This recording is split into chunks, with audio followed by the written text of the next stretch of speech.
नमस्कार, मधुर पत्रिका में आपका स्वागत है। देश प्रदेश की खबरों के लिए बने रहे हमारे साथ। आरएलपी सुप्रीमो हनुमान बेनीवाल और आजाद समाज पार्टी अध्यक्ष चंद्रशेखर आए पिलानी जनसभा को किया संबोधित।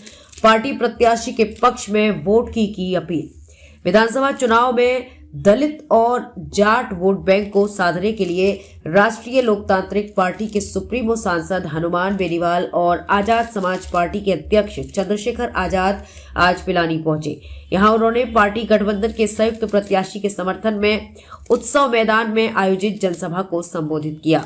सांसद हनुमान बेनीवाल ने कांग्रेस और भाजपा दोनों ही पार्टियों को भ्रष्ट और पूंजीपतियों की पार्टी बताते हुए कहा, प्रदेश के वंचित और शोषित तबके के लिए राष्ट्रीय लोकतांत्रिक पार्टी ही सड़क से संसद तक संघर्ष कर सकती है, लेकिन यह संघर्ष तभी कामयाब होगा आपके वोट की ताकत पार्टी के साथ होगी।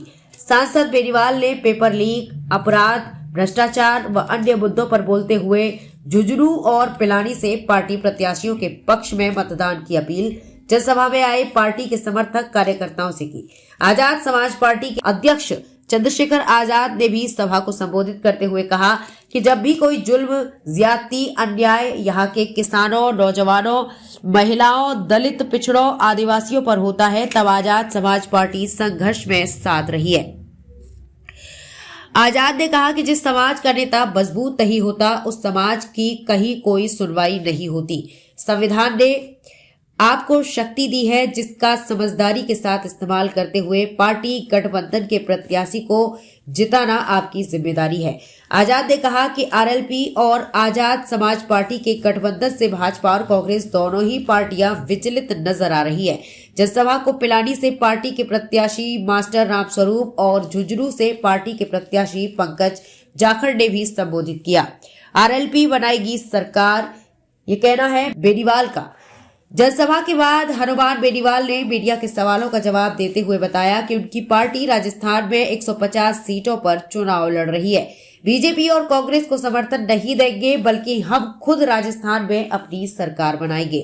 इससे पहले हेलीकॉप्टर से पिलानी पहुंचे सांसद हनुमान बेनीवाल और चंद्रशेखर आजाद का पार्टी कार्यकर्ताओं ने हेलीपैड पर स्वागत किया। इस अवसर पर पार्टी के जिला संयोजक दिनेश सहारण, राजकुमार कादियान, बलबीर श्योरान, विनोद सैनी, सुशील डांगी, विकास, अजय, मनोज, दिनेश फौजी, साहिल, शिवशंकर शर्मा, रवि, धर्मवीर पूनिया, अनिल सहित अन्य कार्यकर्ता उपस्थित रहे। इसी के साथ पिलानी से संवाददाता बाबूलाल घोगलिया की रिपोर्ट। सभी हमारे इस पंडाल में, इस पावन पवित्र धरा पे राजस्थान की आन बान शान और भारत की आन बान और शान और पहचान हमारे आरएलपी के संस्थापक, उनके मैं सुप्रीमो कहूं, सुप्रीम जो हमारे हाई कमान है, श्री हनुमान जी बेनीवाल साहब, आरएलपी के मालिक, इन्हीं के साथ हमारे इस भारत में एक अलग तरह की पहचान रखने वाले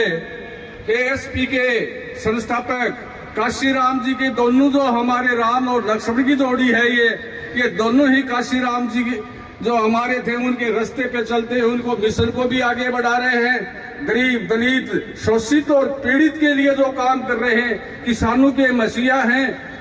किसानों की कोई जात और कामगार की कोई जात एक ही है, केवल किसान वही हैं जो आपके साथ किसी तरह का अन्याय, अत्याचार, किसी भी तरह का जो हो रहा है उसको दूर करने के लिए और मात्र कम समय में लेते हुए सीधा ही मैं इनको श्रीमान जी को यहाँ मंच के लिए आवेदित, मंच के संचालन करने के लिए जो चला रहे हैं वो करेंगे। मैं 3 बात साथ की नजर में डालना चाहता हूँ श्रीमान जी से कि यहाँ जो सबसे बड़ी जो समस्या इस समय झेल रहे हैं वो पानी की समस्याएं हैं। उनके बारे में निश्चित रूप से आप कुछ न कुछ इस जनता को आश्वस्त करेंगे बेनीवाल साहब, और शेखर जी आपके बिना इस पानी का कोई रास्ता वो नहीं निकलेगा। दूसरा मैं आपसे निवेदन करना चाहूंगा कि यहाँ एएनएम और जेएनएम वगैरह जो थे कोरोना काल में लगाया था और माननीय मुख्यमंत्री जी ने उनको आश्वासन दिया था कि हम आपको ज्वाइनिंग कराएंगे, आज तक नहीं दिलाया।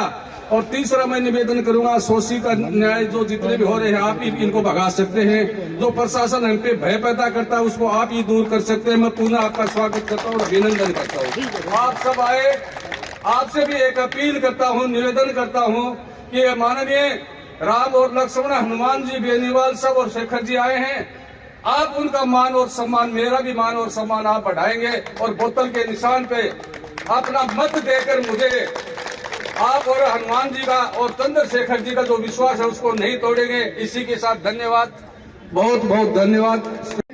तब एक व्यक्ति सबसे पहले वहां पे गया, दूसरे चंद्रशेखर आजाद थे। लोकसभा के अंदर 543 सांसदों में से उस बाहुबली को ललकार के उन बेटियों के लिए न्याय की मांग करी, उन किसान की बेटियों बच्चों के लिए मांग करी। हनुमान बेनीवाल है। जब आपको मेरी याद हमेशा आती है कि लोकसभा विधानसभा चलेगी तब तो हनुमान जी बोलेंगे, और वोट तो हम कांग्रेस बीजेपी निर्दलीय को देंगे। तो भाइयों ये बात लंबी चलने वाली नहीं है। मैं आपको बता दूं, मेरे वहां तो तूफान चल रहा है। अब आप इस तूफान को सुनामी बना दो, समय है, और नहीं भी बनाओ तो तूफान तो चलेगा। लेकिन इतिहास ये कहेगा, जब हनुमान लड़ रहा था तब शेखावाटी सो रहा था। ये इतिहास ये कहेगा कि उठो, अपनी ताकत को पहचानो, अपने भाई को मजबूती दो। ये बोतल का चुनाव चिन्ह है। ये वसुंधरा की दारू वाली बोतल नहीं है, ये पीने के पानी की बोतल है। स्वच्छ पारदर्शी प्रशासन देगी। मैं धन्यवाद दूंगा चंद्रशेखर जी को कि मोदी चाय बनाते बनाते प्रधानमंत्री बन गया, लेकिन ये उसकी केतली ले आए। अब मोदी के पास कोई सामान नहीं बचा, तो चाय की बात करेगा तो केतली चाहिए। केतली का है, केतली अपने पास है, केतली से गरम गरम चाय भी अपन पियेंगे खुद ही। बोतल है। इस गठबंधन को मजबूत करो, और 3 दिन बाद ये लगना चाहिए कि मास्टर जी पिलानी के अंदर मजबूती से मदद ले रहे हैं। देखिए, एक एक व्यक्ति उठो, सोशल मीडिया का जमाना, एक एक मेरी बात को ध्यान से सुनना और उसके बाद निर्णय करना। निर्णय ठीक होगा, इतना मुझे भरोसा है, क्योंकि ये वो इलाका है जिसने सामंतवाद को उखाड़ के फेंक दिया था। आप बहुत ताकतवर हो, कमजोर मत पड़ो। सत्ता के अंदर कोई भी आएगा वो आपका भला नहीं करेगा। तो कोई तो ट्रांसपोर्ट पॉलिसी में पैसे खा जाएगा, कोई आपको कहीं बेच देगा, कोई ले जाके कहीं बेच देगा। जब लड़ने की जरूरत पड़ेगी तब हम ही आएंगे। इसलिए हमें पहले से ताकत दो, मजबूती दो। इस चीज का आपको ध्यान रखना है। बहुत बहुत आपको धन्यवाद। जय हिंद। हनुमान बेनीवाल, हनुमान बेनीवाल, चंद्रशेखर आजाद, चंद्रशेखर आजाद।